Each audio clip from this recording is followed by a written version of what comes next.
This story continues from the last one. After some time, THāt Y began to fall ill physically. His illness grew more and more severe. No matter how much money Jukong spent to invite doctors to treat Thay, nor the numerous medicines he bought, there was no improvement. Jukba saw that the illness was extraordinarily strange. She pondered deeply and introspectively. Her body became more emaciated day by day. She suspected it was an evil affliction. She told Jukong, "The medicines from China and the West are useless. It's just like drinking plain water. Why don't we find some good charm healers or sorcerers to see if they can cure it?" Because she was afraid if she suggested going to the sorcerers too early and it didn't work, then not only would Thay's illness worsen, but people might also laugh at her. When Jukong heard what she said, he agreed. He took Thay to many places, but wherever they went, the physicians were helpless.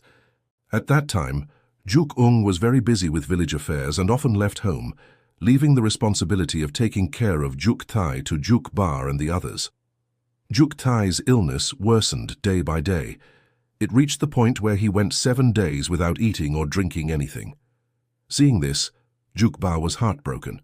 She stepped out from inside, walked over to where Thay was lying, grasped his foot, shook him awake and asked, "Thay, how are you feeling inside? Not eating or drinking. How can you survive like this?" Thay slowly sat up, stretched out his 2 arms straight, looked at her and said, "Baka, look at me. Do I have 3 heads and 6 arms? Jukba looked at Thay and thought he was delirious. She cried even harder. Then the family took Thay to many places for treatment. In Makdung there was Ong Sai Ka, a Khmer person who specialized in using charms and herbs to treat evil illnesses and possessions. He possessed many magical abilities. Jukong, along with a few others, took Thay there. After hearing Jukong describe Thay's illness, Ong Sai Ka stepped into the main hall of the temple. A short while later, he brought out a glass of water, red like wine, for the patient to drink. Thay refused to drink it. Seeing this, Jukong scolded, "With an illness like this, the teacher tells you to drink the medicine, but you refuse. How can you get better?" Seeing Jukong's reproach, Thay drank the glass out of respect. As soon as he finished drinking, Thay shuddered, causing the entire temple to shake violently, nearly collapsing. This terrified everyone. They were about to flee outside when suddenly Thay stopped shuddering and the temple ceased moving. Faced with this unprecedented strange event, Ong Sai Ka's hands and feet trembled.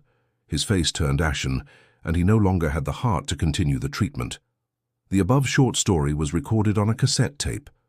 According to the narration of Ong Nam Chon, namely Ngongok Chon, who is the grandson and son of the 8th sister of Jukong. Now in the comments section, there are people who say that this part should be removed from the Short Stories Beside Thay collection because it resembles science fiction. To prove it, they demand knowing how the temple shook and why it trembled. However, in Buddhism, science is the offspring of Buddhism.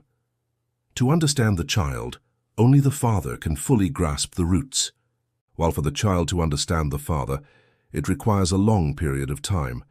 Moreover, this event occurred right in front of many people.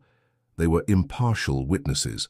Therefore, it seems appropriate to record the truth accurately for everyone to contemplate together. It shouldn't cause any harm.